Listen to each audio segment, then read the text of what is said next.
Kon 10 stiga tap hérna á heimavelli fyrir Stjörnunni, svona fyrstu viðbrögð. Já, bara soft og lélegt sko. Við bara leiðum ít okkur út úr öllu og það eru bara tilbúinir í þetta. Verða fyrir áfallið í síðasta leik og missa Koll út og ég veit ekki hvort að við höfum haldið bara að þetta væri bara búið að því að Kolla væri ekki með sko. Fullt af efnilegum og öflugum stelpum í Stjörnuliði sem að hérna, þú veist, það er bara ógeðslega flottar og við þurfum bara að berjast betur en þetta sko. Við þurfum 2 vítir í fyrri hálfleik og þú veist, fyrsta leikluta og bara, við erum bara léleg. En hvað vantar svona, hvað vantar upp á til að vinna svona leiki? Árásargirni og trú bara, það trúa því svona að gera. Bara ógeðslega soft í vörninni, settum enga boltapressa þar, tókum ekkert á móti en þegar við varum að dræfa inn, sérstaklega í fyrri hálfleik sko.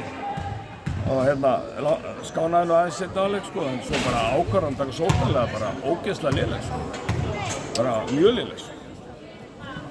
Já, herru, takk fyrir þetta. Takk fyrir.